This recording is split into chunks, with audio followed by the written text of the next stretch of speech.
Top quality और consistent performance के लिए सिर्फ सिल्वर पंप नाम याद रखना। ಓಂ ಪ್ರಕಾಶ್ ಅಂತಿಮ ದರ್ಶನಕ್ಕೆ ಎಲ್ಲ ರೀತಿಯ ಸಿದ್ಧತೆಗಳಾಗಿದೆ. ಒಂದು ಕಡೆಯಲ್ಲಿ ಟೆನ್ನಿಸ್ ಕೋರ್ಟ್ನಲ್ಲಿ ಅಂತಿಮ ದರ್ಶನಕ್ಕೆ ವ್ಯವಸ್ಥೆಯನ್ನ ಮಾಡಿಕೊಡಲಾಗುತ್ತೆ.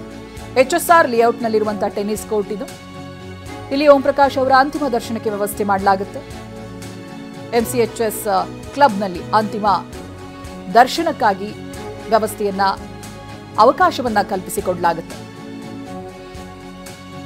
ಎಲೆಕ್ಟ್ರಿಕ್ ಕ್ರಿಮಿಟೋರಿಯಂನಲ್ಲಿ ಅಂತ್ಯಕ್ರಿಯೆ ಕೂಡ ನಡೆಯುತ್ತೆ ಅನ್ನೋದು ಗೊತ್ತಾಗ್ತಾ ಇದೆ. ವಿಲ್ಸನ್ ಗಾರ್ಡನ್ನ ಎಲೆಕ್ಟ್ರಿಕ್ ಕ್ರಿಮಿಟೋರಿಯಂ ಇದು. ಇಲ್ಲಿ ಅಂತ್ಯಕ್ರಿಯೆ ನಡೆಯುತ್ತೆ ಅನ್ನೋದು ಗೊತ್ತಾಗ್ತಾ ಇದೆ. ಅದಕ್ಕೂ ಮುಂಚಿತವಾಗಿ ಅಂತಿಮ ದರ್ಶನಕ್ಕೂ ಕೂಡ ವ್ಯವಸ್ಥೆಯನ್ನ ಮಾಡಲಾಗಿದೆ. HSR ಲೇಔಟ್ನಲ್ಲಿರುವಂತಹ ಟೆನ್ನಿಸ್ ಕೋರ್ಟ್ನಲ್ಲಿ ಅಂತಿಮ ದರ್ಶನಕ್ಕೆ ಅವಕಾಶವನ್ನ ಮಾಡಿಕೊಡಲಾಗುತ್ತೆ. ಅವರ ಜೊತೆಗೆ ಕೆಲಸವನ್ನು ನಿರ್ವಹಿಸಿದವರು, ಅವರ ಕುಟುಂಬಸ್ಥರು, ಆತ್ಮೀಯರು, ಸ್ನೇಹಿತರು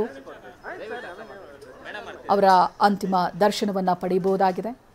ಅದಕ್ಕೆ ಅವಕಾಶವನ್ನು ಕಲ್ಪಿಸಿಕೊಡಲಾಗಿದೆ. ಓಂ ಪ್ರಕಾಶ್ ಅವರ ಮೃತದೇಹ ಇದೀಗ ಪೋಸ್ಟ್ ಮಾರ್ಟಮ್ ಆಗ್ತಾ ಇದೆ. ಸುಮಾರು 1 ಗಂಟೆಗಳ ಪ್ರಕ್ರಿಯೆ ಕೂಡ ಇರುತ್ತೆ.